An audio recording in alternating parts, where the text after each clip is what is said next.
pada saat pagi hari ini kita kembali boleh ada di rumah Tuhan, untuk kita boleh datang memuji dan memuliakan nama Tuhan. Dan Tuhan sudah memberikan kita kekuatan, penyertaan selama seminggu, dan saatnya kita mau datang untuk datang memuji, memuliakan nama Tuhan. Kita ambil posisi kita untuk berlutut, kita berdoa. Bapak Martin, kita memulai kebaktian kita pada saat pagi hari ini. Bapak Martin Kawengnya.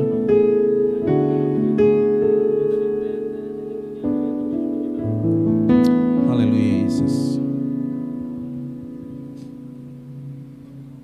Haleluya Yesus.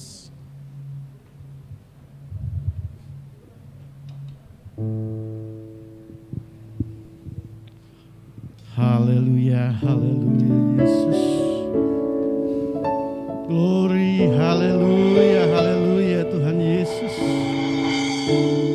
Haleluya, haleluya Yesus. Bapa kami yang bersemayam di kerajaan surga, pada pagi yang indah ini Tuhan, kembali kami datang ke hadirat-Mu ya Tuhan Yesus. Kami datang Tuhan, kami datang mengucap syukur, banyak terima kasih di hadapan-Mu Tuhan. Kalau kami ada pagi hari ini, kami butuh Engkau ya Tuhan Yesus. Biar nama Tuhan saja yang ditinggikan. Kami rindu Tuhan untuk dijamah ya Tuhan Yesus. Oh haleluya Yesus. Kami butuh Engkau Tuhan. Haleluya Yesus. Pada pagi yang indah ini Tuhan, kami sungguh mengucap syukur di hadapan-Mu. Jemaat-Mu, saudara-saudara kami yang seiman, yang masih dalam perjalanan Tuhan, untuk datang ke rumah-Mu Tuhan, untuk beribadah bersama-sama, memuji, memuliakan nama-Mu Tuhan. Tuhan sertai dalam perjalanan, tibakan di tempat ini Tuhan, biar kami dapat memuji, memuliakan bersama-sama jemaat di tempat ini. Oh haleluya Yesus, haleluya Yesus. Kami juga ya Tuhan yang datang dengan beban, kami menyerahkan semua beban ke dalam tangan-Mu Tuhan. Biar Tuhan yang memberikan jalan keluar lewat ibadah kami pada pagi hari ini Tuhan. Nama Tuhan saja yang dimuliakan. Terpujilah nama-Mu ya Tuhan Yesus. Ibadah pagi hari ini kami alaskan di dalam nama Tuhan Yesus Kristus yang menjadi Tuhan dan Juru Selamat kami yang hidup. Haleluya, amin. Haleluya.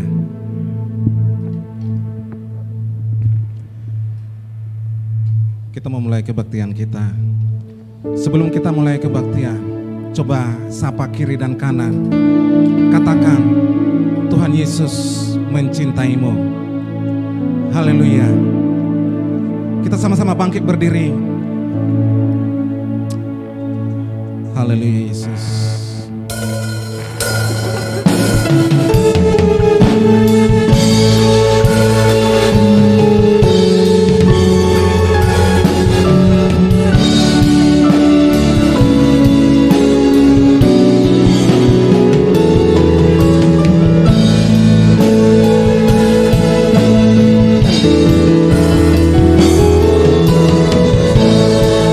Perbuatan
Kita tetap memuji dan memuliakan nama Tuhan.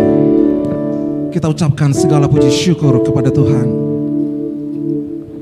Haleluya.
Haleluya. Ada pujian pemuda. Kita buka ruang kesaksian. Bagi Bapak Ibu yang ingin menyaksikan cinta kasih Tuhan, boleh maju ke depan.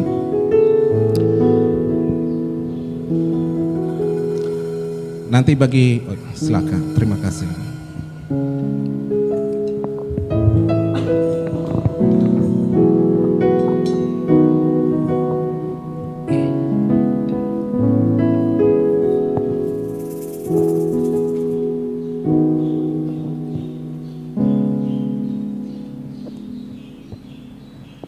Puji Tuhan, pagi hari ini kita semua diberkati, diberi kesempatan untuk datang berbakti memuji tempat Tuhan di tempat ini.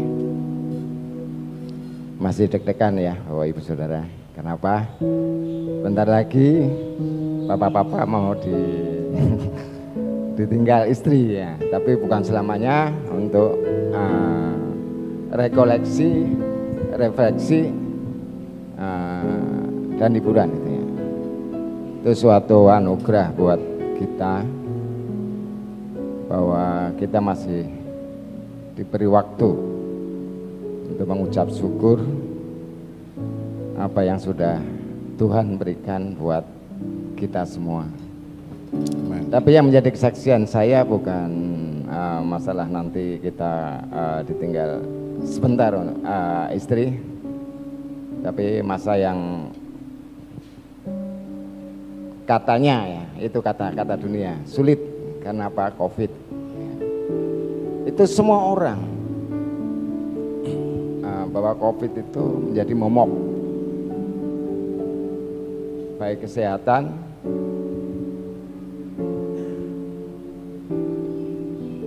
pekerjaan, dan sebagainya dan sebagainya. Tapi kita anak-anak Tuhan yang dididik untuk selalu percaya bahwa segala sesuatu itu Tuhan sudah rencanakan, dan kita selalu diberi kekuatan, diberi jalan, dituntun dan dimudahkan semuanya. Puji Tuhan, di awal-awal Covid, terutama anak saya yang karena cita-citanya jadi atlet, itu masa tenggangnya terlalu lama dan tidak bisa diprediksi kapan itu akan berakhir. Tapi kita anak-anak Tuhan selalu bersyukur.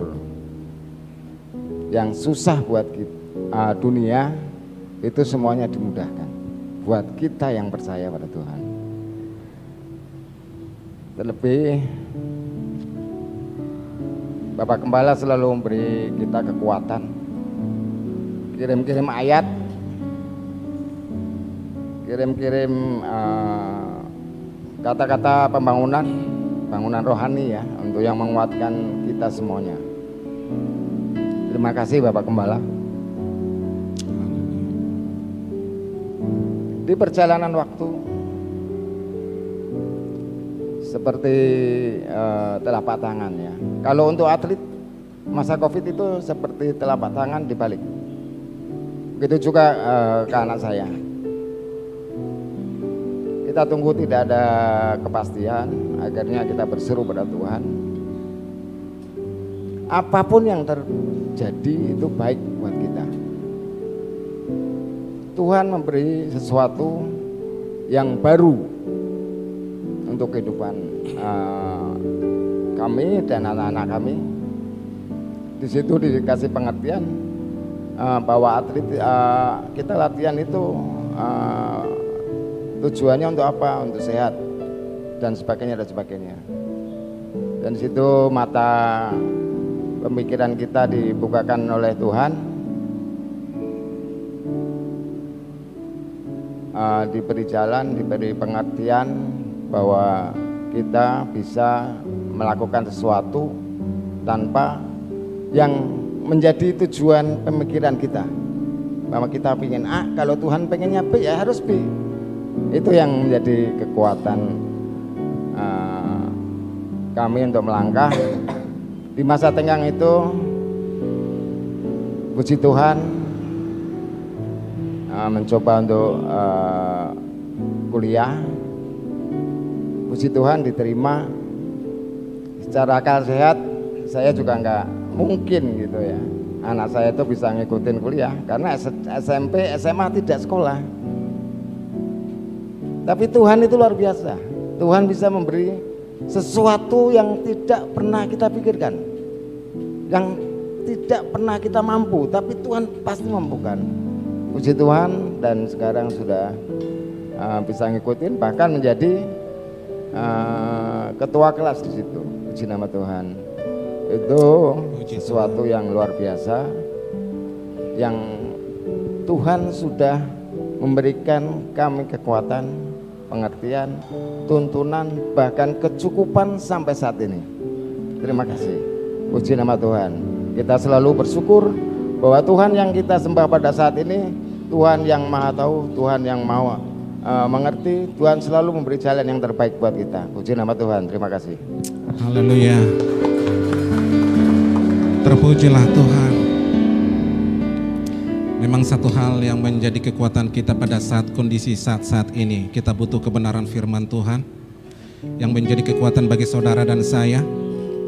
Sebab lewat kebenaran firman Tuhan kita boleh mampu, kita boleh cakap di dalam melewati setiap persoalan, dan bahkan mujizat-mujizat boleh terjadi bagi saudara dan saya. Masih ada saudara kekasih yang ingin menyaksikan cinta kasih Tuhan? Masih ada? Kalau tidak ada, puji Tuhan. Silahkan Oma.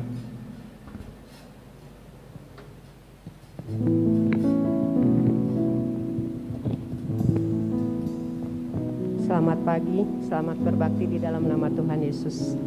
Sebenarnya saya tuh malu ya untuk menyaksikan kemurahan Tuhan, tapi harusnya minggu yang lalu.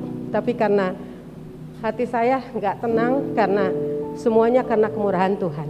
Amin. Pada waktu minggu yang lalu, saya kan di rumah sendiri, aktivitas semua sendiri.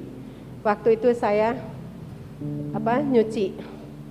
nyuci enak-enak seperti biasa kita nyuci. Itu pakai saya mesin cuci lubang 1. Sudah selesai, kemudian saya masukkan untuk pengering. Saya udah enak-enak aja mengering. Sambil nunggu saya itu mesin ngeringkan, terus saya tuh nyuci keset-keset atau lap-lap semua. Itu nih di belakang mesin cuci, saya di sininya.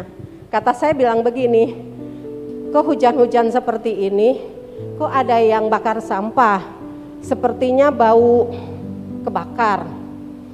Enak aja saya, mungkin orang pakai ban, dia bisa bakar sampah.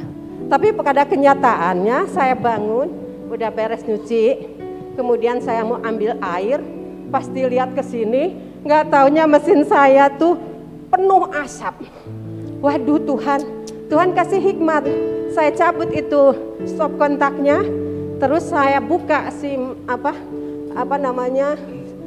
tutupnya, saya buka. Itu asap itu menyelimuti semua ruangan. Aduh Tuhan tolong.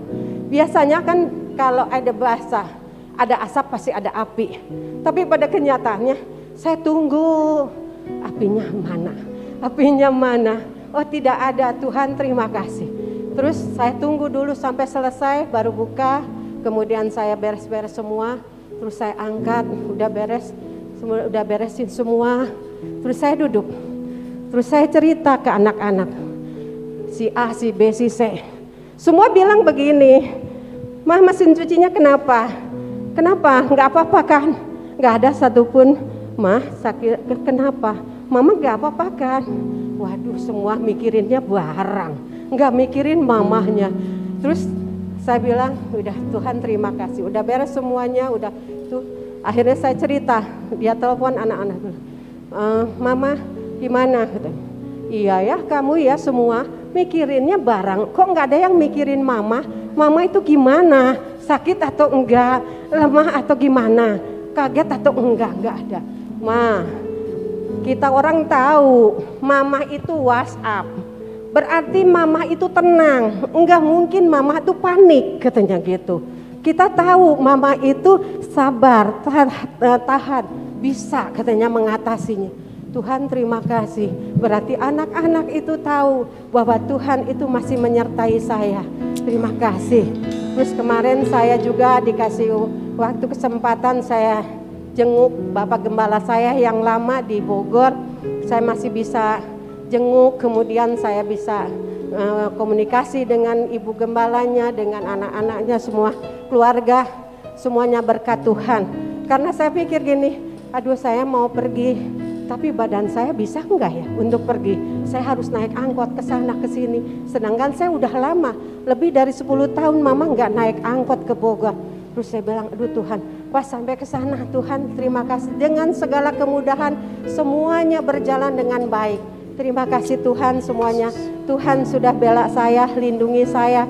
Kalau sampai saat ini masih juga bisa beribadah. Karena kemarin bilang teman-teman, ayo besok kita jalan-jalan ke puncak. Duh Tuhan terima kasih. Tuhan sudah bela saya selama ini sampai saat ini. Kalau dulu, maaf ya, kalau dulu saya kalau ibadah pulangnya resiko. Pulangnya habis dah babak belur. Tapi kalau sekarang dikasih kebebasan, masa saya harus ninggalkan Tuhan dengan kebaktian dengan 2 atau 3 jam. Saya bilang, terima kasih Tuhan kalau sampai saat ini Tuhan kasih kekuatan buat saya. Terima kasih. Haleluya. Terpujilah Tuhan. Tuhan selalu menyelamatkan tepat pada waktunya dan selalu memberikan yang terbaik bagi saudara dan saya. Kita mau mempersembahkan persembahan. Kita angkat pujian tak berkesudahan dari hari ke hari.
Siapkan hati kita untuk kita boleh menerima kebenaran firman Tuhan.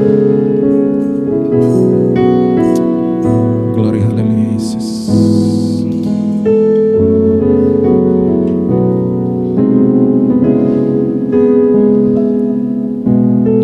Kita semua sama-sama bangkit berdiri.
Mataku mengalirlah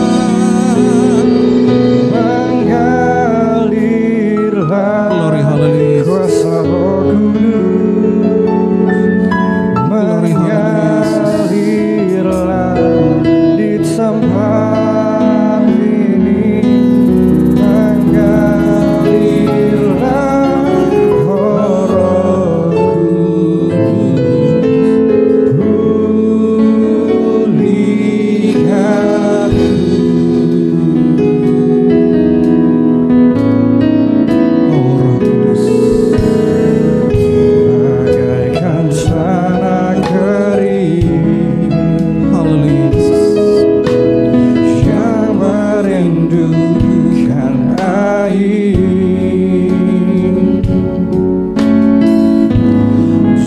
Demikianlah jiwaku haus akan Engkau. Ku rindu selalu hadir-Mu di hidupku. Memulihkan jiwaku, hapuskan air mataku. Mengalirlah kuasa Roh Kudus. Haleluya Yesus. Mengalirlah Lawat setiap kami Roh Kudus. Hati kami.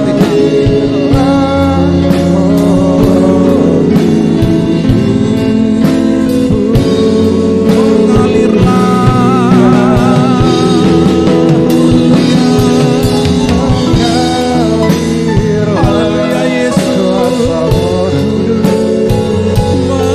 Mengalirlah di tempat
Bapa yang berada dalam kerajaan surga, pagi hari ini Tuhan limpah pujian syukur.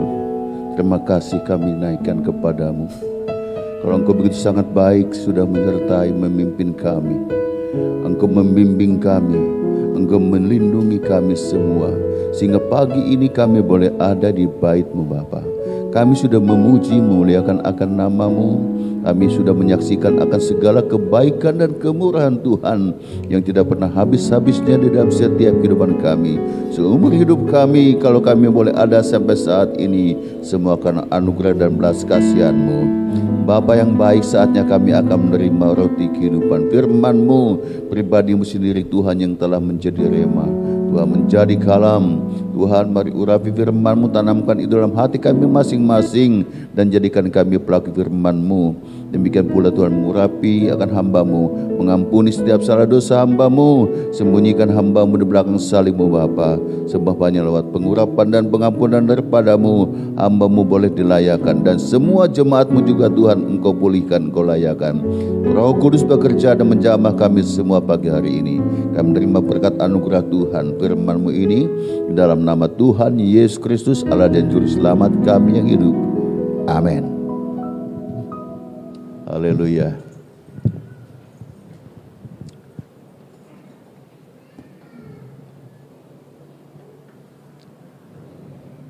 Sebelum saya menyampaikan kebenaran firman Tuhan pagi hari ini, saya ingin menyapa kita semua dengan yel-yel supaya pagi ini kita boleh semangat dan tidak ada yang mengantuk. Walaupun saya percaya kita sudah memuji memuliakan nama Tuhan. Seperti biasa yang saya sampaikan, kalau saya mengatakan haleluya, maka Bapak Ibu jemaat yang kasih oleh Tuhan menjawab apa? Puji Tuhan. Kalau saya bilang haleluya, jawab puji Tuhan. Kalau saya bilang puji Tuhan haleluya, saudara mengatakan apa? Amin. Dan saya mohon kali ini bukan hanya amin, kita bangkit berdiri semuanya. Kita akan memberi tepuk tangan yang paling meriah bagi Tuhan selama 1 menit. Ya, saya lihat nanti waktunya. Ya, saya mulai. Haleluya. Haleluya.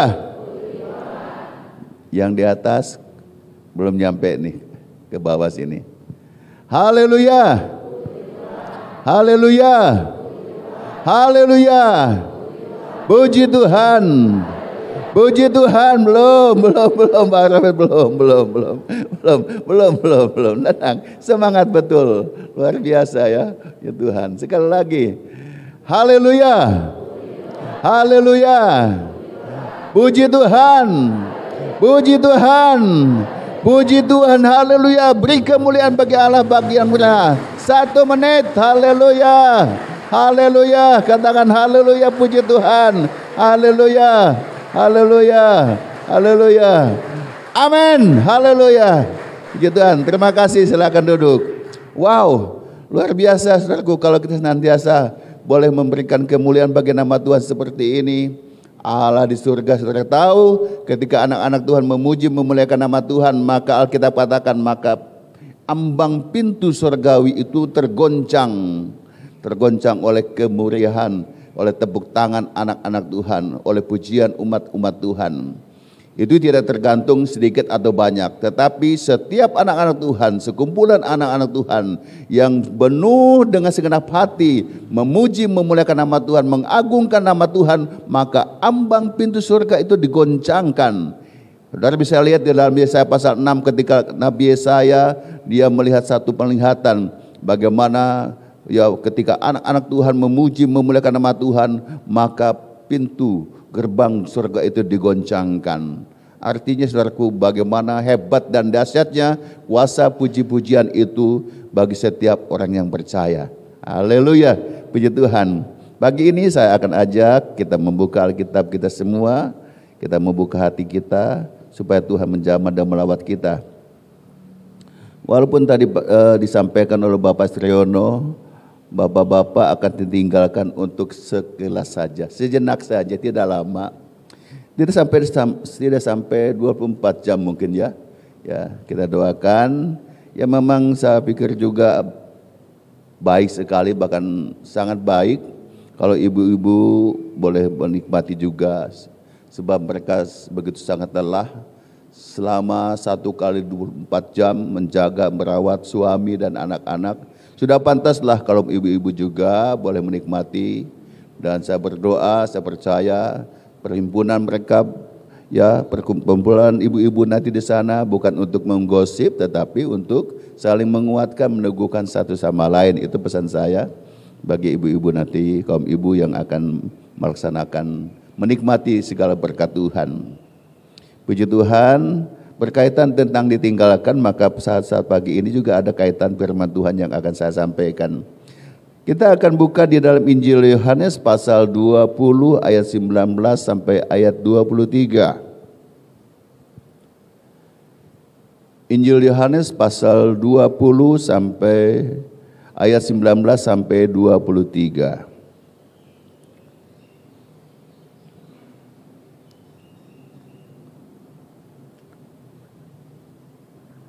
Kalau sudah dapat katakan amin, lalu saya undang kita berdiri semuanya.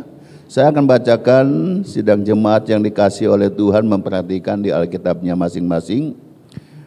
Demikian bunyi firman Tuhan.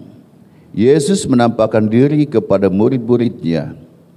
Ketika hari sudah malam pada hari pertama minggu itu, berkumpullah murid-murid Yesus di suatu tempat dengan pintu-pintu yang terkunci karena mereka takut kepada orang-orang Yahudi.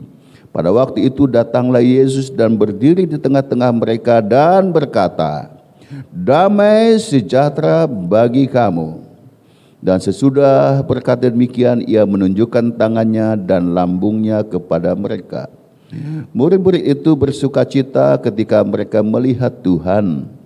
Kata Yesus sekali lagi, damai sejahtera bagi kamu, sama seperti Bapa mengutus aku, demikian juga sekarang aku mengutus kamu. Dan sesudah berkata demikian, ia mengembusi mereka dan berkata, terimalah Roh Kudus. Jikalau kamu mengampuni dosa orang, dosanya diampuni. Dan jikalau kamu menyatakan dosa orang tetap ada, dosanya tetap ada. Amin. Puji Tuhan. Kekasih-kekasih Tuhan, pagi hari ini kita melihat satu peristiwa pembacaan firman Tuhan yang biasanya disampaikan pada waktu kita mengadakan perayaan Paskah. Ya, perayaan Paskah atau kenaikan, maka banyak kali ayat ini ditampilkan kembali untuk mengingatkan khususnya anak-anak Tuhan bagaimana situasi kondisi bahwa pada waktu Tuhan Yesus mengalami penyiksaan, aniaya, dan kemudian dia digantung di atas bukit Kalvari, dan kemudian dia dibunuh, setelah itu dikuburkan, pada hari yang ketiga dia bangkit. Nah, dan saat ini kita melihat situasi latar belakang daripada murid-murid Tuhan dalam keadaan yang tidak menentu. Ada 11 murid Tuhan, ada 12 minus 1 Yudas, sebab Yudas sudah mengkhianati Tuhan. Dia tidak ada bersama-sama dengan murid yang lain. Tetapi 11 murid dan beberapa wanita yang ada di Bukit Golgota pada waktu Tuhan Yesus disalib juga ada bersama-sama dengan mereka. Tetapi situasinya berbeda sekali.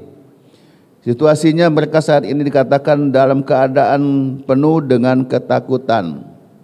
Dan bukan hanya ketakutan, tetapi juga kecemasan, kebimbangan, ketidakpastian akan masa depan mereka. Bagaimana mereka harus berjalan ya di tengah-tengah dunia yang penuh dengan ancaman. Sebab kita ketahui pada waktu mereka mengikuti Yesus, Yesus sepanjang pelayanannya, ya dia mengalami begitu banyak pengancaman. Ya pengancaman, dan pengancaman itu dibuktikan dengan dia dipaku, dia tergantung di kayu salib. Peristiwa ini mengoncangkan akan iman percaya anak-anak atau murid-murid Tuhan pada waktu itu.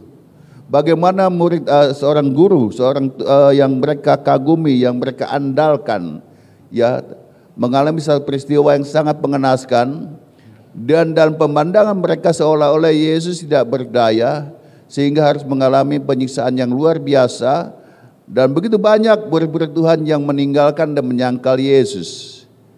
Yang kita ketahui mungkin ceritanya adalah Petrus yang menyangkal Tuhan Yesus 3 kali sebelum ayam berkokok. Tetapi sesungguhnya bukan hanya Petrus saja yang menyangkal atau menolak atau meninggalkan Tuhan Yesus, tetapi semua murid-murid Tuhan meninggalkan Tuhan. Tetapi memang secara spesifik Petrus sudah dinubuatkan, artinya sudah diberitahu oleh Tuhan. Ketika Petrus berkata, Tuhan, ya barang siapa yang akan mengganggu Tuhan, aku akan membela, dan aku siap mati untuk Tuhan. Wah, perkataan yang sangat luar biasa, dan memang dia buktikan ketika Tuhan Yesus ditangkap di Taman Getsemani. Ya, ada seorang prajurit Romawi bernama Malkus. Ya, ketika dia datang, lalu Petrus menghunuskan pisau, ya lalu dipotong telinga Malkus, prajurit Romawi ini, sehingga terlepas. Tetapi Tuhan Yesus berkata, ya jangan engkau menggunakan pedangmu, sebab orang yang menggunakan pedang akan mati dengan pedang. Dan Tuhan masih tetap mengadakan kasih-Nya, mengadakan mujizat-Nya, dengan mengambil daun telinga yang sudah terlepas dari telinga Malkus ini dan kembali ditempelkan dan menjadi utuh sama seperti biasa, seolah-olah tidak ada bekas luka pemotongan di sana. Nah, kita lihat memang luar biasa Petrus, saudaraku. Tetapi pada kenyataannya dalam perjalanannya, dia mengalami ketakutan yang luar biasa. Saya pernah sampaikan firman Tuhan bagaimana tentang penjangkalan Petrus ini. Oleh seorang hamba perempuan saja dia menjadi ketakutan. Anak gadis remaja yang mengatakan engkau murid Yesus, dikatakan Petrus berkata aku bukan, aku tidak kenal dia. Ada seorang hamba juga yang kebetulan melihat Petrus juga dan kenal ini dia murid Yesus. Lalu berkata engkau murid Yesus juga, bukan. Dia sampai sumpah-sumpah, enggak deh, aku enggak kenal dia, siapa dia? Enggak, aku tahu, kata yang hamba ini. Dari logatmu, dari dialekmu, aku tahu engkau murid Yesus. Tapi Petrus tetap kekeh, tetap artinya tidak mau mengakui siapa Yesus.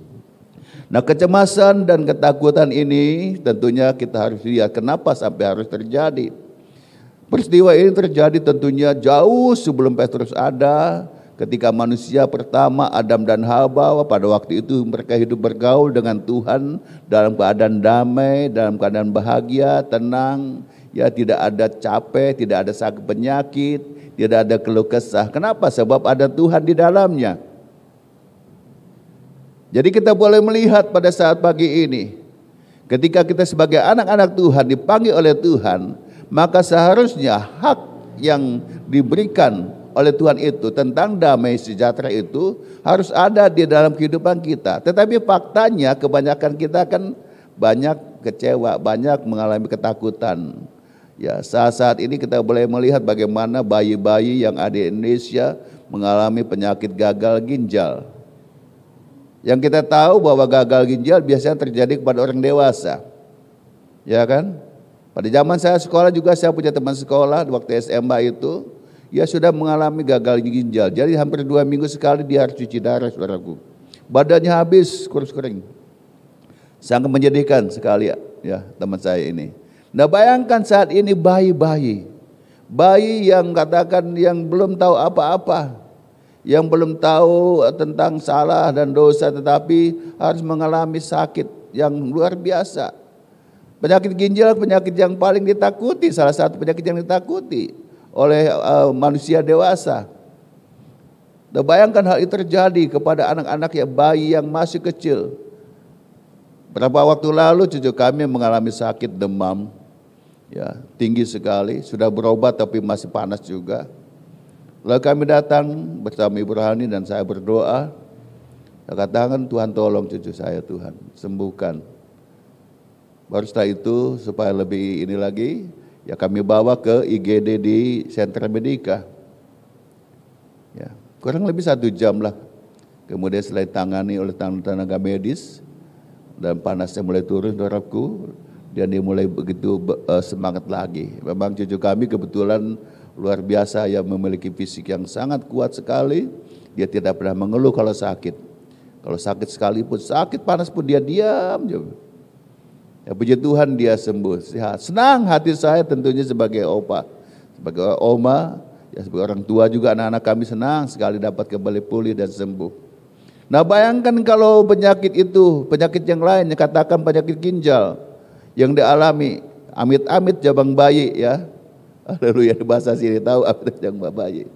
Ya, dijauhkan Tuhanlah di tengah-tengah keluarga kita, anak-anak cucu kita semua yang masih kecil, masih bayi, atau yang sudah tua juga, jangan sampai mengalami gagal ginjal.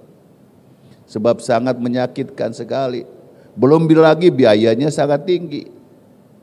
Berapa banyak ya tenaga, pikiran, waktu harus terbuang akibat penyakit ini. Dan ini merupakan satu hal yang sangat menyedihkan. Itu sebabnya sekali lagi bagi kita sebagai anak-anak Tuhan, kita yang masih sehat, tadi Bapak Striono katakan, ya atau tadi Oma Larci menyampaikan juga, ya dulu kalau ibadah sulit sekali, sekarang sudah bebas. Kenapa kita menjadi malas untuk ibadah? Kenapa kita untuk malas untuk memuji memuliakan nama Tuhan?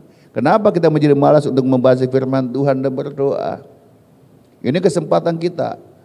Jadi tidak ada alasan untuk kita berkata, Tuhan aku tidak bisa berdoa. Ada banyak yang bisa kita doakan. Salah satunya itu saja. Bayi-bayi yang masih kecil. Mungkin sanak famili kita, Tuhan jaga lindungi semua Tuhan sanak famili kita. Anak-anak cucu mantu kita, Tuhan tolong jaga. Doa saudaraku. Tetapi doa itu bukan berarti kita berdoa setelah mendapatkan satu penyakit atau mendapatkan pencobaan. Tidak. Tuhan Yesus berkata bahwa berdoalah kita semua supaya kita dapat sanggup berdiri menghadapi pencobaan-pencobaan itu. Jadi sebelum serangan si setan datang, kita harus menjaga, membentengi hidup kita dengan apa? Dengan doa dan firman Tuhan ini pagi hari ini. Jadi kita boleh melihat bagaimana murid-murid Tuhan pada waktu itu dalam keadaan cemas, dalam keadaan takut. Belum lagi cita-cita mereka. Secara umum bangsa Israel ketika Yesus ada 2000 tahun yang lalu kurang lebih, mereka berharap bahwa Yesus dengan hadiran Yesus dengan kuasa yang dahsyat, ya, yang buta dapat melihat, yang lumpuh dapat berjalan, bahkan yang mati dapat dibangkitkan. Betapa luar biasa sekali memiliki pemimpin yang hebat, yang bisa memberi makan 5.000 orang dengan 5 roti dan 2 ikan. Mereka berpikir secara pikiran manusia, melihat dengan mata manusia, kacamata manusia. Ini pantas untuk menjadi raja, apalagi dia keturunan daripada Isai, keturunan daripada Raja Daud. Sudah pantas, sudah pas lah untuk meneruskan tahta kerajaan daripada bangsa Israel ini, pemulihan bagi Israel. Jadi cita-cita mereka begitu luar biasa, menaruh pengharapan hidupannya kepada Yesus. Mungkin termasuk ke-12 murid pada waktu dipanggil mula-mula oleh Tuhan Yesus. Tuhan Yesus berjumpa dengan mereka, ya, bahwa mari ikut aku akan menjadikan kalian bukan penjala ikan tetapi penjala jiwa. Ketika mereka melihat itu, dia mereka menyambut dan mengikut Yesus. Dan sama-sama mereka menyaksikan mujizat yang disampaikan oleh Tuhan. Dan mereka juga sama-sama melakukan mujizat yang diberikan kuasanya oleh Tuhan. Tetapi semua yang mereka alami, pengalaman hidup bersama dengan Tuhan Yesus selama kurang lebih 3 tahun, itu tidak membuat iman mereka menjadi kuat.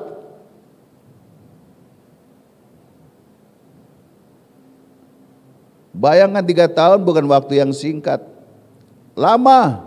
Dan mereka bergaul akrab dengan Tuhan setiap hari. Di mana ada Tuhan Yesus, di sana mereka ada. Terlebih ketika murid yang dekat dengan Tuhan, Petrus, Yakobus, dan Yohanes, ketiga ini selalu ada bersama-sama dengan Tuhan. Tetapi kita lihat bagaimana mujizat dan kuasa yang mereka lakukan, yang mereka lihat tidak menjamin iman percaya mereka menjadi kuat. Artinya pagi hari ini bagi kita semua, bahwa setiap kita anak-anak Tuhan, jangan kita bangga, kita mengaku, aduh aku sudah sekian tahun ikut Tuhan, sudah sekian puluh tahun aku ikut Tuhan. Itu tidak menjadi jaminan. Apalagi kan kita tidak melihat Tuhan. Memang Alkitab mengatakan berbahagialah mereka yang percaya kepada Tuhan walaupun tidak melihat. Tapi jujur saja sebagai manusia kan seringkali kita lemah, ya.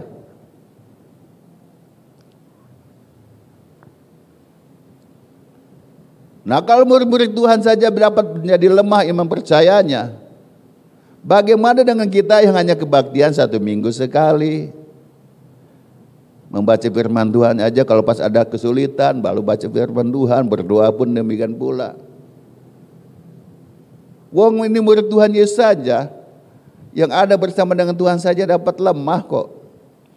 Artinya bahwa manusia, kita sebagai anak-anak Tuhan khususnya, sebab firman Tuhan ini sampaikan kepada kita semua sebagai umat ketebusannya, bahwa setiap kita itu tidak ada yang kebal terhadap pencobaan. Tidak ada. Saya mengalami betul bagaimana saya tiba pada titik nadir, saudaraku, di mana iman percaya saya runtuh betul, hilang, sampai saya minta-minta pulang sama Tuhan. Tuhan cukup Tuhan, aku minta pulang aja Tuhan. Udah capek, udah lelah, ya. Ada banyak hal yang saya rasakan. Padahal Bapak Ibu Saudara tahu saya setiap minggu menyampaikan firman Tuhan, memberikan tadi Pastor Leon katakan renungan harian. Tapi rupanya itu tidak cukup. Ada sesuatu yang harus saya bangun kembali. Harus saya minta kepada Tuhan. Saya berdoa kepada Tuhan, Tuhan bakar hamba-Mu dengan api Roh Kudus-Mu ya Tuhan. Seperti pujian tadi. mengalir Roh Kudus dalam hidupku. Minta Roh Kudus dalam hidup kita setiap waktu. Tanpa itu engkau tidak akan kuat. Saudara dan saya tidak akan kuat. Kita lemah, kita ini sama seperti bayi. Yesus katakan bahwa ketika gembala itu nanti dibinasakan, maka domba-dombanya berserakan. Dan betul, ketika Tuhan Yesus dinyatakan sudah mati, mereka pindah kemana-mana, udah tidak menjadi satu lagi. Dan maka sebagian kembali ke pekerjaan yang lama lagi. Ini kan satu gambaran kehidupan kita sebagai anak-anak Tuhan. Ketika iman kita sedang tinggi, kita menggebu-gebu mau melayani Tuhan. Siang malam kita mau melayani Tuhan, mau berdekat dengan Tuhan. Tapi kita tidak siap ketika iman kita sedang menjadi lemah. Tak berdaya. Saya katakan sekali lagi, itu bisa terjadi kepada setiap manusia, termasuk pendeta-pendeta, hamba-hamba Tuhan. Sama saja. Itu sebabnya Rasul Paulus mengatakan, hendaklah jemaat-jemaat itu mendoakan gembala-gembala, hamba Tuhan.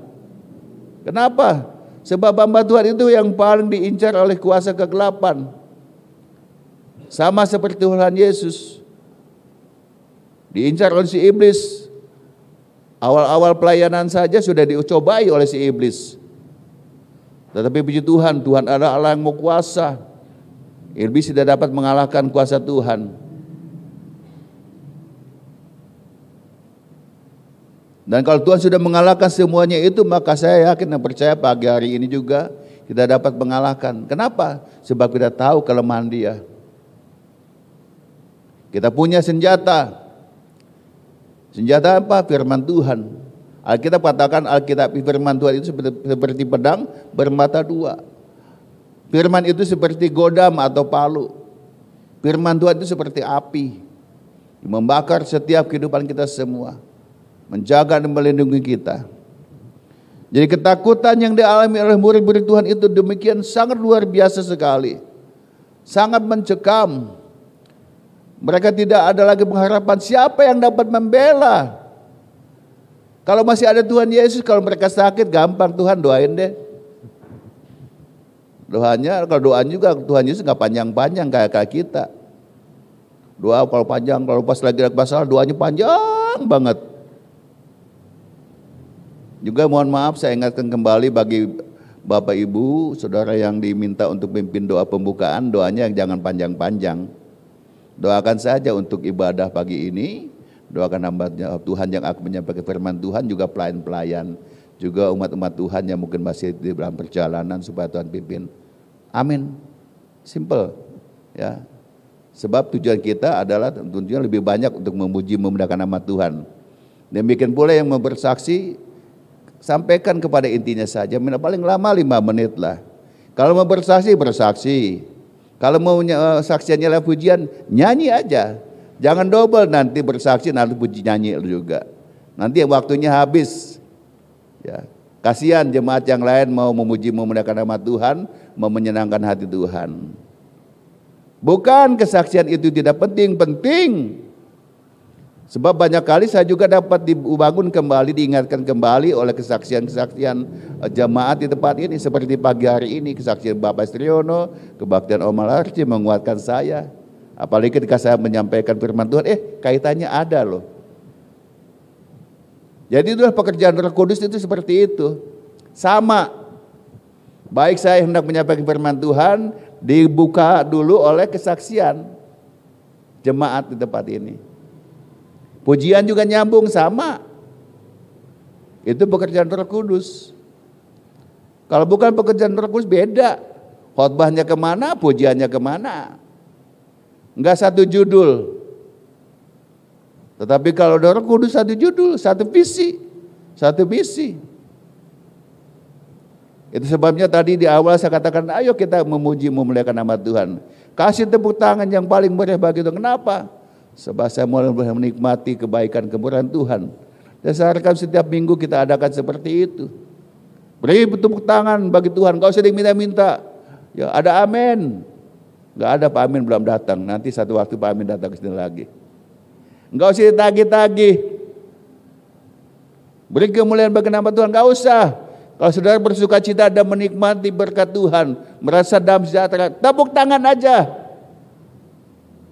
Masa bodoh, mau depan belakang kiri belakang kita nggak tepuk tangan, nggak apa-apa. Kita yang menikmati berkat Tuhan, yang merasakan berkat Tuhan, tepuk tangan kuat-kuat.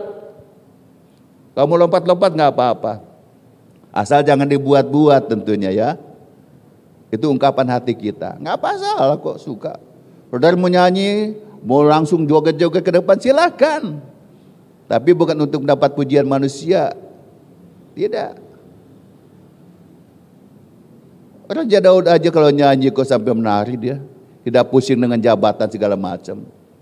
Itu Alkitabiah, silahkan sekali lagi. Tetapi sekali lagi bukan menjadi kebiasaan yang supaya kita dilihat, supaya mendapat pujian atau apa, tidak. Jangan sampai itu menjadi syak atau batu sandungan bagi jemaat yang lain juga. Dan cilakannya memang jemaat banyak model-model seperti itu. Kalau di jemaat memaju, memuji, memuliakan nama Tuhan dengan katakan dengan dance segala macam, lalu kata ada ngeliat, ih, nanaonannya, oh itu bahasa Sunda itu, apa-apaan gitu ya. Kok nyanyi joget-joget kayak gitu. Saya bilang kalau kita nonton sepak bola atau nonton pertandingan apa, kita lompat-lompat kok ya. Senang sekali apalagi kalau kesebelasan kita menang. Lompat-lompat, gak pusing dengan teman-teman kita yang lain. Tepuk tangan. Nah pagi ini kita memuji memuliakan nama Tuhan. Kenapa? Sebab Tuhan sudah memberikan kemenangan kepada kita. Kita bersyukur kepada Tuhan. Sebab kalau tidak Tuhan memberikan kemenangan kepada kita, murid-murid Tuhan Yesus, lihat saudaraku, dalam keadaan tegang sekali. Dalam Yohanes pasal 20 ayat 19 ini kita menyaksikan, saudaraku, satu hal yang luar biasa. Satu ayat ini saja itu menggetarkan hati saya ketika saya membacanya. Ketika hari sudah malam pada hari Minggu pertama. Hari sudah malam. Malam berbicara tentang akhir zaman. Kalau melihat dari peta zaman pada waktu saya sekolah Alkitab, ya, itu zaman itu dibagi dalam 3 bagian. Zaman Bapa 2000 tahun, zaman Bapa ke anak 2000 tahun, zaman anak ke Roh Kudus 2000 tahun. Seharusnya menurut perhitungan ini sudah melebihi. Ini kita sudah masuk ke tahun 2022 ya, 2002. Pada waktu saya masih sekolah Alkitab, saya angkatan ke-12, itu saya masuk tahun 1999. Saya katakan satu lagi Tuhan, 1 milenium ini Tuhan. Ini Tuhan mau datang apa enggak nih? Wah, mulai tegang juga bertanya-tanya, apalagi kita sekolah di Alkitab kan dibukakan semua rahasia firman Tuhan itu. Wah, jangan-jangan pas lulus langsung Tuhan Yesus datang lagi. Ya puji Tuhan lah, nggak apa-apa lah. Yang penting aku sudah mengikuti Tuhan. Tapi rupanya sampai saat ini kok belum juga. Mungkin ada yang bertanya seperti itu. Saya mengingatkan, Alkitab mengatakan, bukan saya yang ngomong, tapi Alkitab mengatakan lewat tulisan Rasul Petrus mengatakan bahwa Allah itu tidak pernah lalai akan janjinya. Kalau Tuhan belum datang sampai saat ini, mengapa? Supaya manusia masih diberikan kesempatan untuk bertobat dan datang kepada Tuhan dan mendapatkan keselamatan. Alkitab katakan seperti itu. Bukan, Tuhan tidak pernah lalai, dia tepat janji, tepat waktu. Kesalahan yang fatal, kenapa kita seringkali salah persepsi? Ya, kita seringkali menggunakan akal kita yang kecil, otak kita yang kecil ini dengan pikiran Tuhan yang tidak terbatas. Ya nggak nyampe lah, ya nggak bisa. Bagaimana kita manusia ciptaan yang bodoh ini, yang terbuat dari debu tanah, coba-coba mengatur Sang Halik, Sang Maha Kuasa yang menjadikan segala sesuatu dari tidak ada menjadi ada. Nggak mungkin. Jadi seharusnya apa yang kita lakukan, yang harus kita lakukan adalah kita meminta kepada Tuhan, Tuhan ajar Tuhan aku untuk mengerti rencanamu. Itu yang paling penting. Ajar Tuhan supaya aku mengerti pikiranmu. Supaya kita bisa berjalan sesuai dengan Tuhan. Dampak dari kita memahami segala pikiran Tuhan, pertama adalah kita mendapatkan ketenangan. Kalau sudah tenang, kita dapat menghadapi masalah apa saja kok. Tenang. Pada waktu murid-murid Tuhan diombang-ambing di tengah-tengah ombak dan angin yang sangat luar biasa sekali. Mereka menjadi sangat ketakutan, takut mati. Sebab kapal sudah diombang-ambing oleh ombak lautan yang demikian tinggi. Dan Tuhan bangun dan menghardik angin dan danau itu. Diam dan menjadi tenanglah engkau. Seketika itu tenang dan teduh. Jadi kalau kita memiliki Tuhan, gak usah takut sebetulnya. Hidup Tuhan itu sangat simpel. Tuhan itu memberikan kepada kita sesuatu yang mudah kita pahami, yang mudah kita dapat nikmati. Masalahnya kita yang suka ngatur Tuhan, itu penyebabnya. Tuhan mesti begini ya Tuhan ya, aku mau ke sini ya Tuhan, Tuhan ikut ya. Itu persoalan klasik. Kebiasaan kita dari kecil saja kita lihat anak-anak kita, cucu-cucu kita. Mungkin masih bayi belum, nanti setelah umur usia 3 tahun. Ya kan? Mulai deh, semua yang punya anak, punya cucu ngalamin kan. Kalau anak kita sudah minta begini, "Ma, aku minta ini." Pasti kita kasih. Kalau nggak dikasih apa? Nangis. Soal paling jengkel kalau ngeliat anak kecil, ya di mana-mana, di jalanan, di mall atau di pasar, dia nangis tuh guling-guling. Soalnya kenapa anak itu? Kenapa? Saya tanya sama orang tuanya, kenapa bapak ibu anak itu? Dia pengen ini pak. Waduh, saya bilang, kalau anak saya udah habis tuh kayak gitu deh.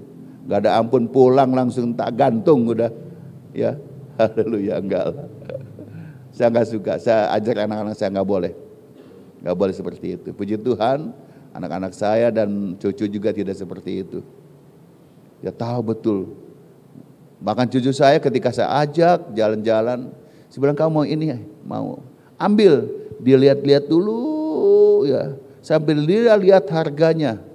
Aduh kemahalan opa nih, nggak apa-apa, ambil aja, boleh. Dia katakan nilainya sekian boleh, opa mau boleh, sekian boleh. Bilang, ya ini cucu cuma 1 masa nggak boleh sih, ya kan? Cucu 2 juga kalau ada berkah kenapa enggak? Mungkin beliau memiliki cucu, itu mungkin bisa-bisa enggak. Orang bisa alami. Ke anak pun kan demikian, ya kan? Kita punya anak. Kalau ada berkat, anak kita pengen ini, kita langsung kasih kok. Apalagi bapak kita, enggak diminta juga, kita mengatakan dia kasih yang terbaik bagi kita. Cuma sekali lagi kita mau belajar kepada Tuhan. Berikanlah sesuai dengan apa yang menjadi kebutuhan dia, bukan keinginannya. Nah ini persoalannya. Saya sering kali sampaikan kepada anak-anak saya, ya, kalau engkau mau sesuatu, pikirkan dulu, itu apakah kebutuhan atau keinginanmu? Kalau kebutuhan, papi akan belikan. Mungkin dengan cara menabung dulu sebab tidak ada uang, belum ada uang. Tapi kalau keinginan langsung saya tolak, no, nggak bisa. Jangan anak kita dibuat manja. Didik anak-anak kita sesuai dengan firman Tuhan. Lihat Tuhan Yesus saja mengajar murid-muridnya. Tidak selalu dia mengadakan mujizat kok. Dia didik. Ketika diperintahkan semua muridnya, akan ada 70 murid yang lain selain yang 12 ini. Dia kumpulkan semua. Pergilah sepasang-pasang. Enggak usah bawa apa-apa. Ya, pakaian pun pakaian yang cukup yang ada padamu aja, bawa aja. Dia didik supaya apa? Supaya murid-murid Tuhan selalu berharap kepada Tuhan. Di dalam doa Bapa kami juga kita tahu kan salah satu kalimat mengatakan, ya Bapa berikanlah kepada kami makanan pada kami pada hari ini. Jadi cukup makan untuk hari ini saja. Besok ya nanti kita minta lagi kepada Tuhan. Artinya hidup kita ini bergantung kepada Tuhan. Dari pola doa Bapa kami saja kita dapat banyak belajar, saudaraku, bagaimana Tuhan menginginkan kita selalu meminta kepada Dia. Dan Allah kita adalah suka memberi. Sangat suka. Termasuk pagi ini dia sangat suka memberi. Dia tahu setiap kebutuhan kita masing-masing. Dia tahu pergumulan yang kita sedang alami. Tuhan, aku sedang menghadapi masalah Tuhan. Berat sekali Tuhan. Pekerjaanku tadi masalah COVID segala tek-tek bengek. Tuhan katakan, apakah aku tidak tahu? Apakah kamu tidak ingat bahwa aku yang menciptakan segala sesuatu? Langit, bumi, lautan, daratan dan segala isinya aku punya kok. Kalau Bapa kita milik seperti itu, apakah permintaan kita itu yang banyak itu tidak Allah sanggup memberikannya? Pasti.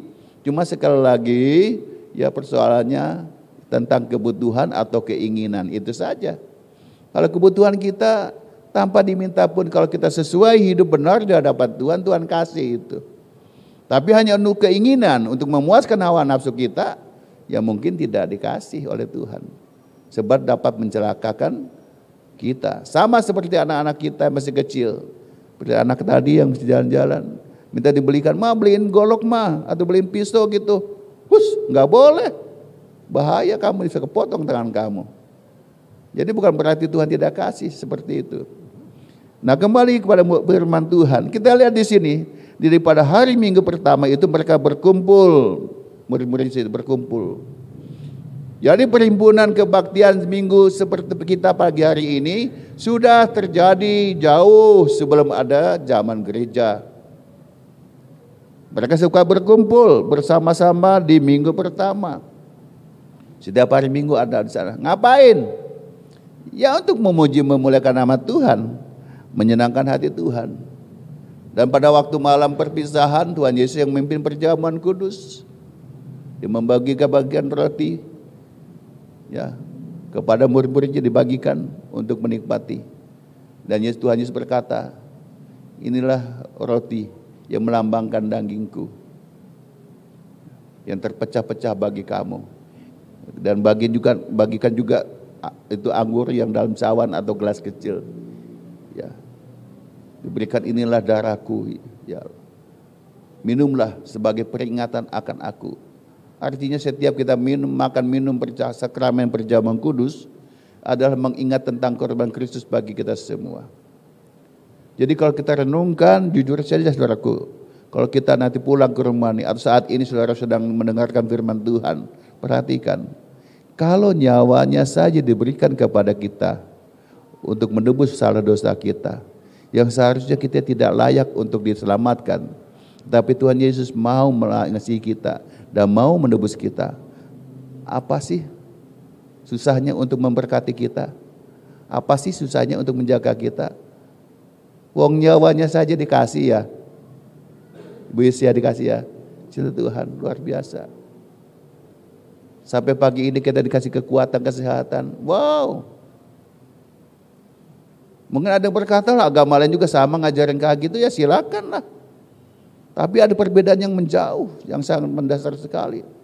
Mereka tidak memiliki jaminan, tidak memiliki satu kepastian tentang hidup yang kekal.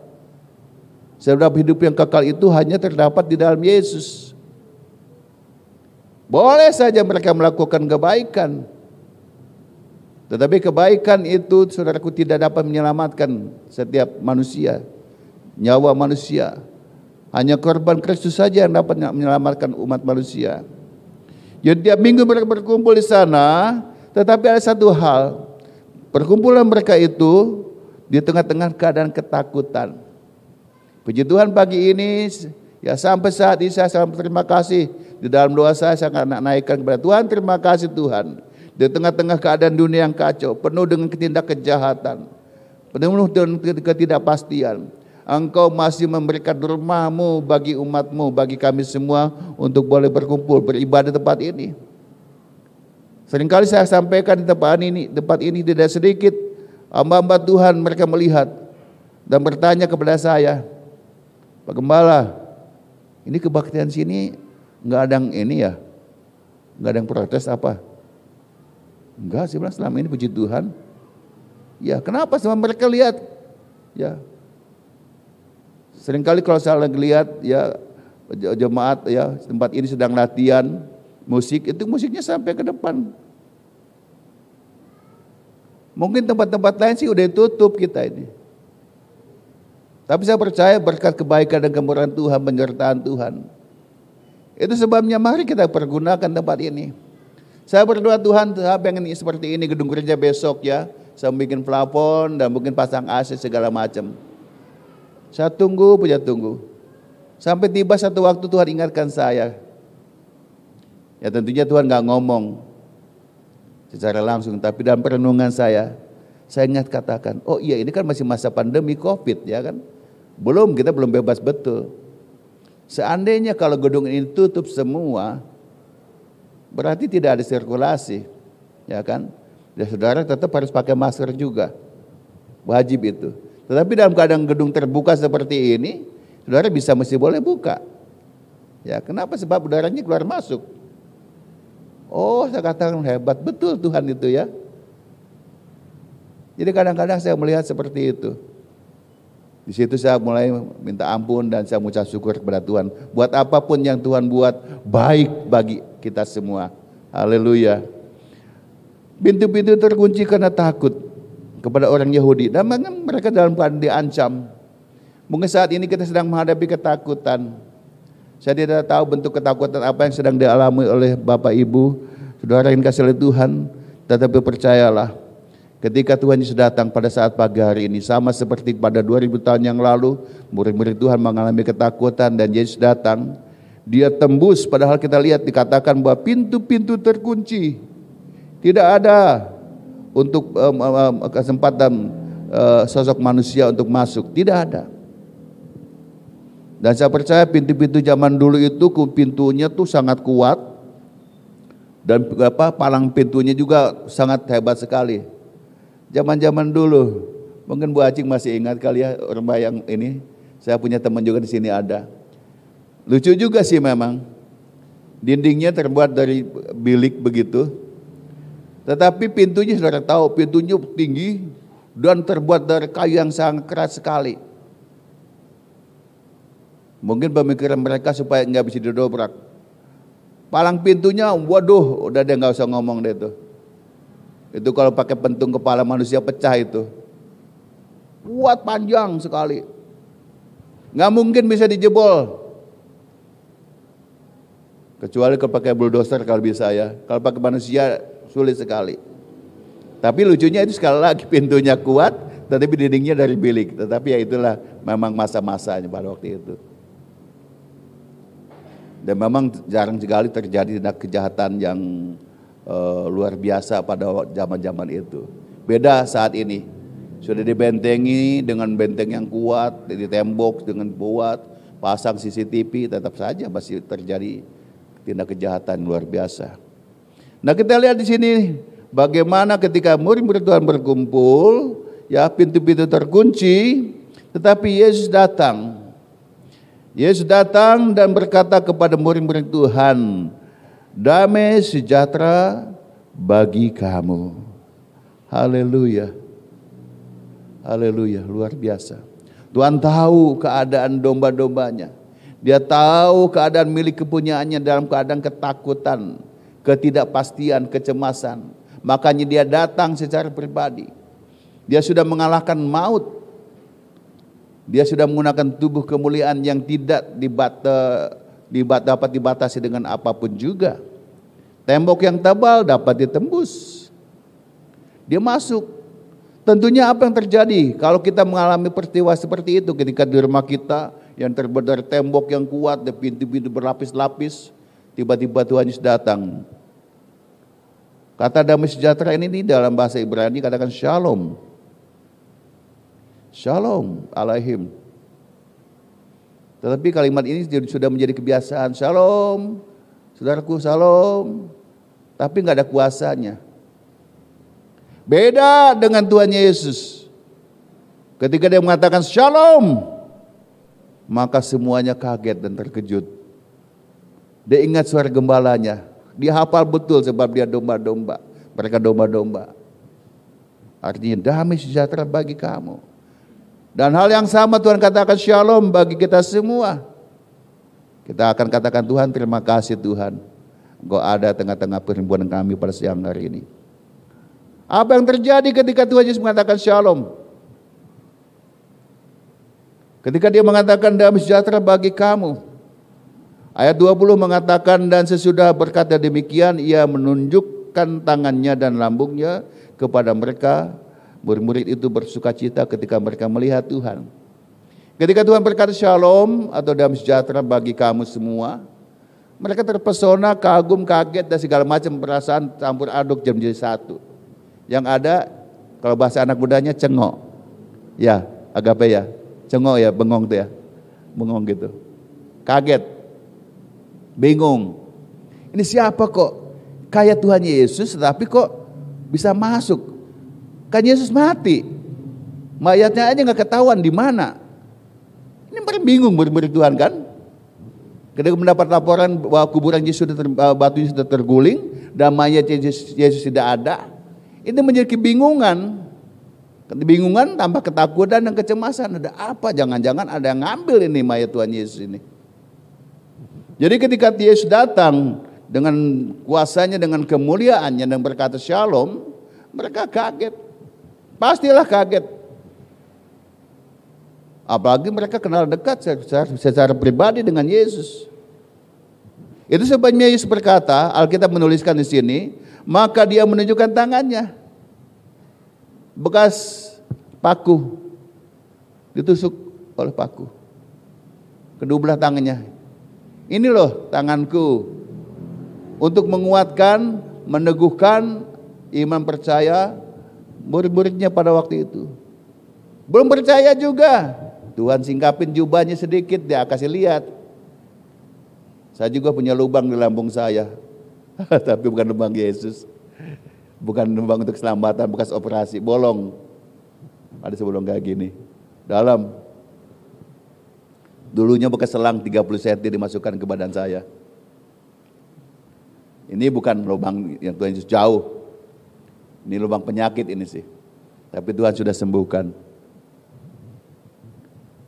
Yesus membuka ya jubahnya dan tunjukkan luka di lambungnya ini. Ini loh. Tangannya sudah kasih lihat, lalu lambungnya. Lalu seketika itu gak murid-murid Tuhan, oh iya, ini Tuhan. Ini Tuhan. Maka Alkitab mengatakan, maka seketika itu murid-murid Tuhan bersuka cita ketika melihat Tuhan. Katakan amin, saudaraku. Amin. Haleluya. Jadi kalau kita melihat Tuhan, bagaimana caranya kita melihat Tuhan? Tentunya kita nggak bisa. Sebab tidak ada satu manusia dapat melihat Tuhan. Caranya adalah kita dengan mendekatkan hidup kita lewat doa dan penyembahan kita. Maka kita akan melihat Tuhan yang berkata kepada kita semua lewat Roh Kudus-Nya, lewat firman-Nya pagi hari ini. Dia sedang menyampaikan, dia ada pribadi yang tidak terlihat tetapi kita dapat merasakan. Roh Kudus itu sama seperti angin saat ini. Kita dapat merasakan hawa sejuknya ya ketika kita kepanasan, tetapi kita tidak melihat wujudnya. Itulah pekerjaan Roh Kudus. Dia seperti angin. Ketika murid-murid Tuhan, saudaraku, melihat Tuhan dan bersuka cita. Dan kemudian sekali lagi Tuhan Yesus mengatakan untuk kedua kalinya untuk meneguhkan hati murid-muridnya. Maka kata Yesus sekali lagi, damai sejahtera bagi kamu. Haleluya. Mengapa? Yesus lanjutkan lagi, sama seperti Bapa mengutus aku, demikian juga aku sekarang mengutus kamu. Jadi kehadiran Tuhan bukan saja untuk memulihkan ya iman percaya, menghilangkan segala ketakutan, persoalan, pergumulan yang sedang dihadapi oleh murid-muridnya, tetapi Tuhan juga memberikan satu mandat kepada mereka, memberikan kuasa. Memang pada waktu saat Tuhan Yesus berkata seperti itu, Roh Kudus belum dicurahkan secara penuh. Nanti dalam Kisah Para Rasul kita boleh membaca mulai pasal 1, 2 ya, pencurahan kuasa Roh Kudus terjadi ya, dicurahkan secara penuh.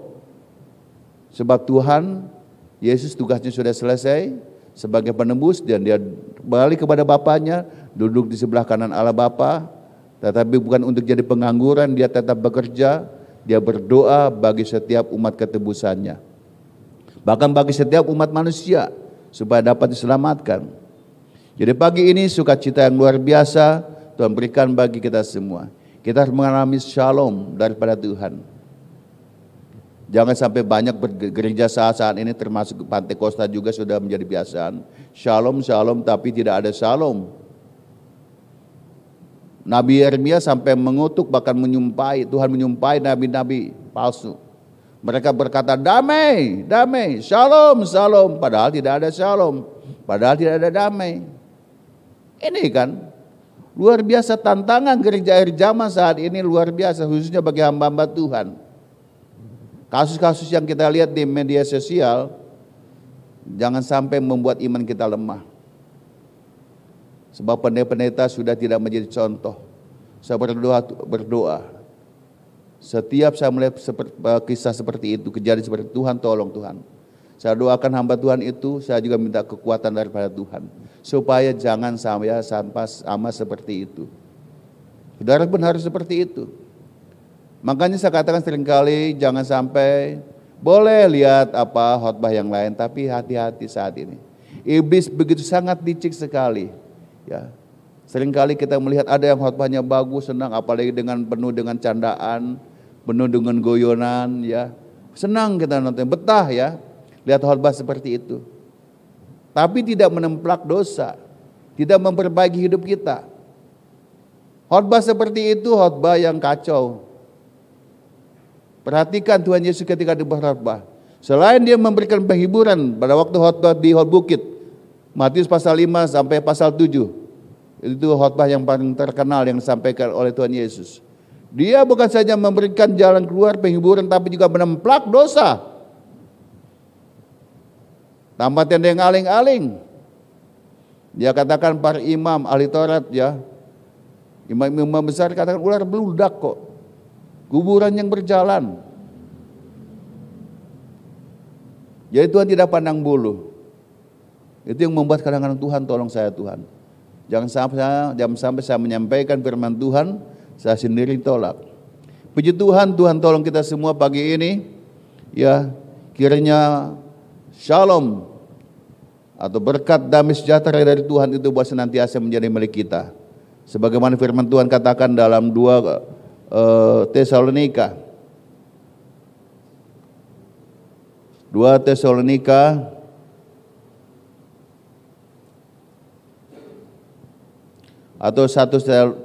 Tesalonika pasal 5 ayat 24. Ia yang memanggil kamu adalah setia, ia juga akan menggenapinya. 1 Tesalonika pasal 5 ayat 24. Artinya Yesus yang memanggil kita adalah setia, sebab dikatakan dia setia, Allah yang setia. Ia juga akan menggenapinya dan sudah digenapi bagi setiap kita semua. Saya mengundang pemain musik maju ke depan. Satu ayat lagi saya ingin bacakan bagi kita semua sebagai penutup, yaitu dalam 2 Tesalonika pasal yang kedua ayat yang ke-16. 2 Tesalonika pasal 2 ayat 16. Dan ia, Tuhan damai sejahtera, shalom, kiranya mengaruniakan damai sejahteranya terus menerus dalam segala hal kepada kamu. Tuhan menyertai kamu sekalian. Amin. Puji Tuhan, Tuhan Yesus memberkati. Ya, marilah kita senantiasa giat untuk dekat kepada Tuhan menjelang hari kedatangannya. Menyambut kebenaran firman Tuhan, saya akan ajak kita mengangkat sebuah pujian.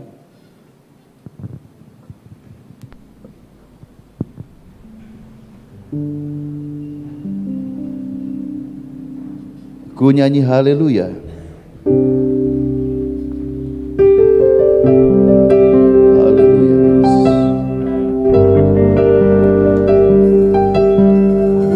Mari saatnya kita mendekat kepada Tuhan. Kita mau memuji, menyembah Dia. Terima kasih kepada Tuhan yang hidup, yang tidak pernah meninggalkan perbuatan tangannya. Haleluya.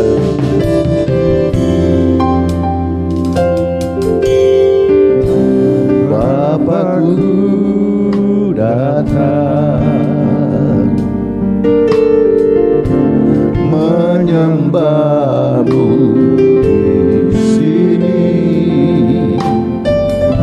Ku percaya Kau ada bagiku. Bapa, ku datang padamu ya Tuhan. Bapakku datang menyembah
perkasa perbuatanmu. Nyanyi haleluya, nyanyi haleluya,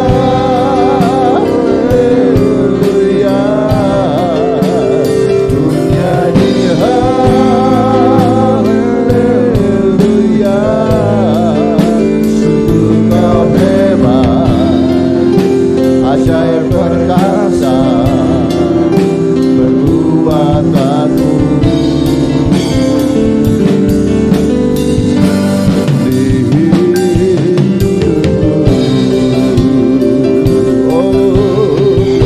Saya mengundang kita bagi semuanya dalam menyembah Dia.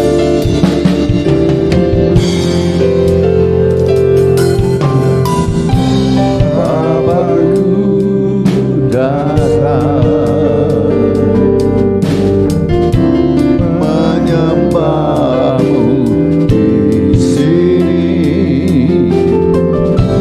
Ku percaya Kau, amin, haleluya. Ada bagiku, Bapakku datang, Bapakku datang, ya Tuhan, menyembahmu di sini. Ku percaya Kau,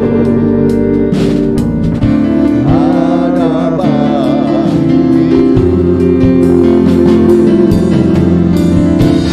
Tak usah ku takut, sebab Kau sertaku. Tak usah ku bimbang, Kau di salahku. Tak usah ku cemas, Kau penghiburku. Saat ku lemah, Kau kuatku. Ku nyanyi haleluya,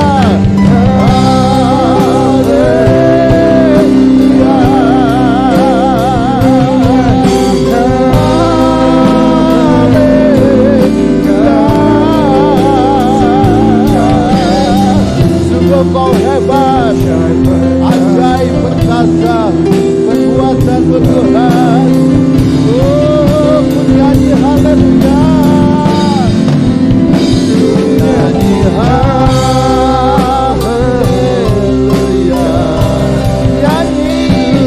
nyanyi haleluya. Sungguh Kau hebat, ajaib perkasa perbuatanmu. Nyanyi haleluya, nyanyi haleluya, nyanyi haleluya. Sungguh Kau hebat, ajaib perkasa perbuatanmu. Sekali lagi katakan, ku nyanyi haleluya, haleluya, haleluya, haleluya, haleluya.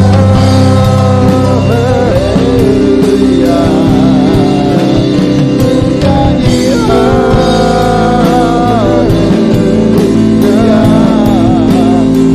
Kau hebat, ajaib perkasa.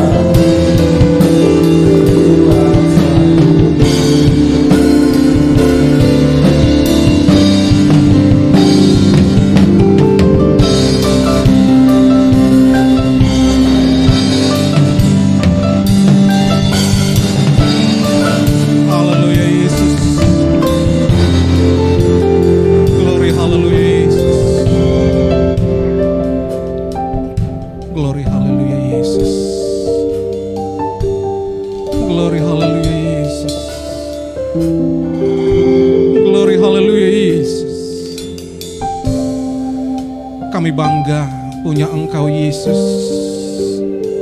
Kami sungguh bangga punya Engkau Yesus. Glory haleluya Yesus. Terima kasih Bapa. Sungguh luar biasa kebenaran firman-Mu bagi kami pada saat pagi hari ini. Kembali menguatkan setiap kami pribadi lepas pribadi. Tuhan, Engkau sudah lawat kami. Tuhan, Engkau sudah jamah kami, sehingga kami boleh merasakan bagaimana hadirat Tuhan di dalam setiap kehidupan kami pada saat pagi hari ini. Meteraikan kebenaran firman-Mu Tuhan di dalam setiap kehidupan kami. Sungguh luar biasa kebenaran firman-Mu Tuhan. Benar Tuhan, Engkau tidak pernah lalai akan setiap janji-janji-Mu Tuhan. Lewat kebenaran firman-Mu kami boleh kembali dikuatkan. Lewat kebenaran firman-Mu kami kembali diteguhkan. Lewat kebenaran firman-Mu Tuhan kami kembali boleh Engkau layakkan. Terima kasih Bapa di sorga. Doa kami pada saat pagi hari ini Tuhan, berikan kami hikmat untuk kami boleh mengerti apa kehendak Tuhan di dalam setiap kehidupan kami pribadi lepas pribadi. Pada saat kami pulang dari tempat ini juga Tuhan, kami sudah penuh dengan sukacita dan berkat yang daripada Engkau. Berdoa kami buat Bapak Gembala kami Tuhan. Kami satukan iman kami satukan hati kami. Berikan kekuatan, berikan hikmat kepada Bapak Gembala kami. Penyertaan-Mu selalu bersama-sama dengan hamba-Mu ini Tuhan.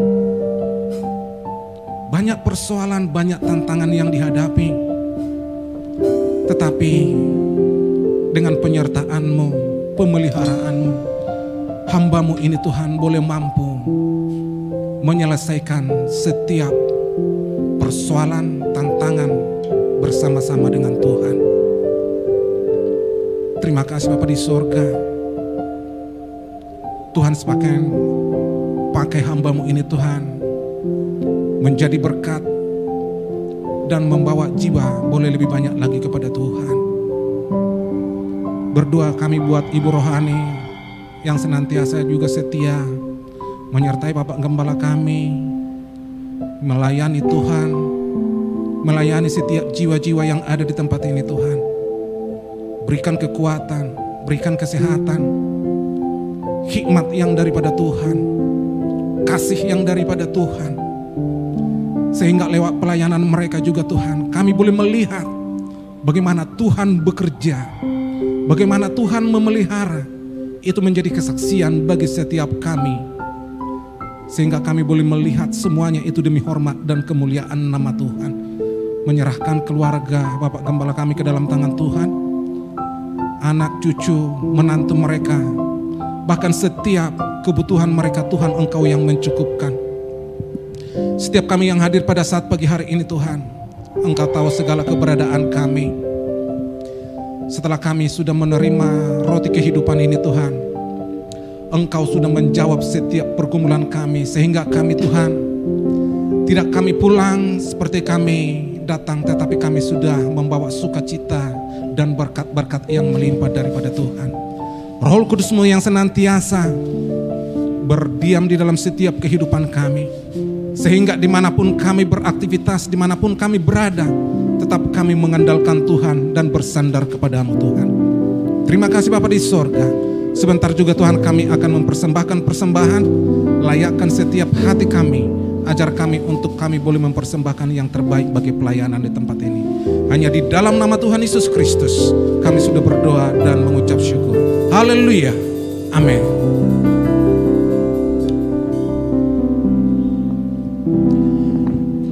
Kita memberikan persembahan, kita angkat pujian, segala puji syukur.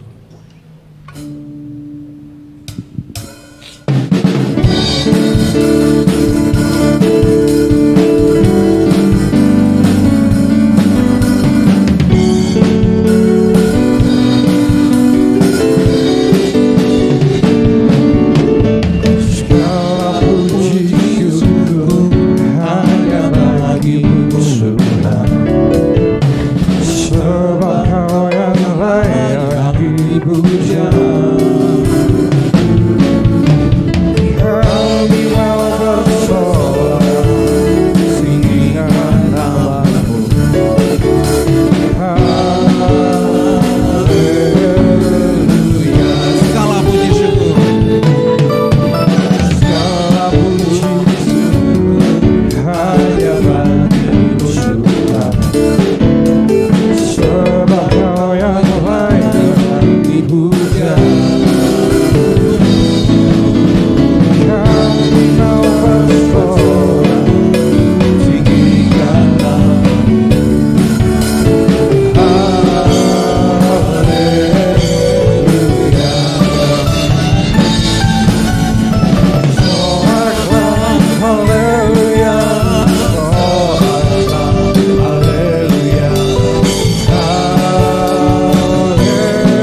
biasa untuk hari Minggu kita kebaktian seperti biasa jam 8 disertai dengan perjamuan kudus.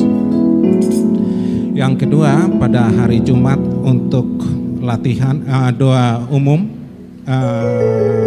bagi para pelayan dan doa umum pada jam 6 sore, dilanjutkan dengan latihan musik untuk pelayanan di hari Minggu. Dari panitia Natal ada pengumuman dari seksi dana Bapak Martin.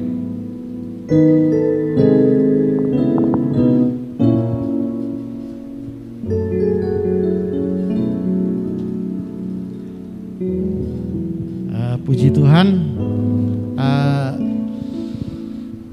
untuk penyampaian dana Natal karena sudah semakin dekat, jadi menginformasikan kepada semua jemaat yang dikasih Tuhan, amplop sudah dibagikan untuk janji iman ya, supaya bagi yang sudah memberikan bisa ditulis di amplop nama dan jumlah di amplop janji iman. Kita membutuhkan dana 60 juta untuk perayaan Natal di tahun ini. Kita butuh dukungan semua jemaat, bantu dalam doa biar semuanya dana yang kita rencanakan bisa tercapai untuk kemuliaan nama Tuhan saja. Tuhan memberkati semua jemaat. Haleluya.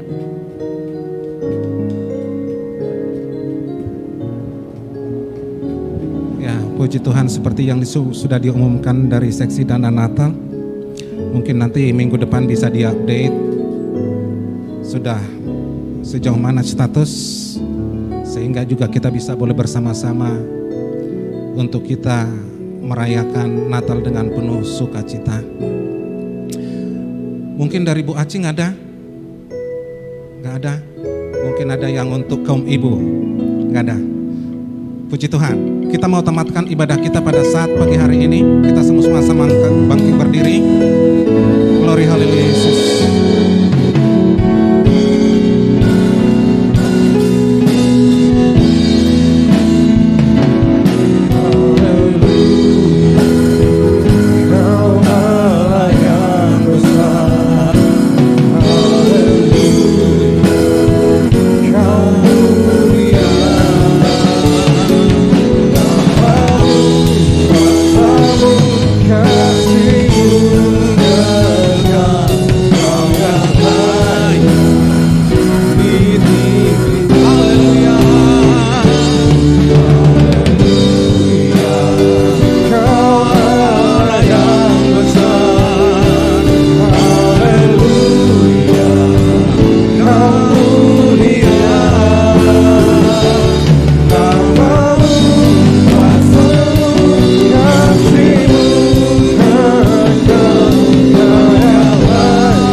Kita akan tamatkan ibadah pagi ini dengan kasih Tuhan. Nanti semua panitia Natal jangan pulang dulu, ada beberapa hal yang ingin saya sampaikan.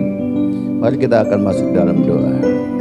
Bapa yang berada dalam kerajaan surga, tiada habis-habisnya kami terima kasih dan mengucap syukur kepadamu, di mana Engkau sungguh sangat baik dalam memimpin kami semua. Engkau sudah menjamah dan melawat kami, dan kami percaya Tuhan, setiap kami yang datang dengan membawa berbagai macam pergumulan, baik itu sakit penyakit masalah dalam keuangan, pekerjaan, masalah rumah tangga Tuhan. Maka damai sejahtera-Mu itu Tuhan melingkupi setiap kehidupan kami, dan kami mendapat kekuatan baru dan ketenangan di dalam Engkau Yesus Tuhan Juru Selamat kami. Berkati semua sidang jemaat-Mu Tuhan yang sudah beribadah, biarlah mereka boleh pulang dengan membawa berkat yang besar, sebab Engkau Allah yang Maha Besar. Memberkati mereka baik berkat jasmani dan berkat suat rohani, kekuatan dan kesehatan boleh melimpah selalu atas umat-umat-Mu. Berkati juga umat-umat-Mu yang sudah terlibat dalam pelayanan pekerjaan-Mu pagi hari ini, dari mulai pemimpin pujian, para penyanyi, pemain musik, pemain tamborin, operator mixing dan infokus pengumpul persembahan, sama-sama Tuhan memberkati. Berkati juga umat-umat-Mu yang sudah dengan setia menopang pelayanan pekerjaan-Mu Tuhan, dalam kesediaan mereka dalam mengembalikan milik-Mu persepuluhan, memberikan korban ucapan syukur, korban tatangan, korban hulu hasil, bahkan korban apapun yang mereka persembahkan untuk kemuliaan nama Tuhan. Tuhan membalas dengan berlipat kali ganda. Hamba juga berdoa buat sebentar kaum ibu atau kaum wanita Tuhan, mereka akan mengadakan persekutuan bersama-sama untuk menikmati segala kebaikan dan kemurahan Tuhan, juga untuk menyatukan visi dan misi untuk memajukan pelayanan pekerjaan-Mu Tuhan tempat ini. Doa hamba, Tuhan memberkati mereka semua dengan berkat dan sejahtera-Mu Tuhan. Jaga lindungi selama mereka ada di tempat Tuhan akan kegiatan semuanya ini. Di dalamnya nama-Mu Bapa dipermuliakan. Terima kasih Bapa yang baik, sebentar umat-umat-Mu akan kembali pulang ke rumah mereka masing-masing. Mari Engkau sertai, pimpin, jaga, lindungi, tibakan dengan segala selamat daripada-Mu. Dan akhirnya Tuhan, kami tamatkan ibadah ini di dalam nama Bapa, Putra dan Roh Kudus, yaitu dalam nama Tuhan Yesus Kristus Allah dan Juru Selamat kami yang hidup. Sidang jemaat yang dikasihi oleh Tuhan, Engkaulah bangsa yang terpilih, imamat yang rajani, bangsa yang kudus, umat kepunyaan Allah sendiri. Marilah kita pulang ke tempat tinggal kita masing-masing dengan membawa damai sejahtera yang berlimpah-limpah dari Allah Bapa, cinta dan kasih sayang dari Tuhan kita Yesus Kristus, serta persekutuan penghiburan dari Allah Roh Kudus menyertai kita sekalian mulai hari ini, besok, sampai selama-lamanya. Tuhan memberkati engkau dan melindungi engkau. Tuhan menyinari engkau dengan wajah-Nya dan memberi engkau kasih karunia. Tuhan menghadapkan wajah-Nya kepadamu dan memberi engkau damai sejahtera. Kami memuji kebesaran-Mu. Kami memuji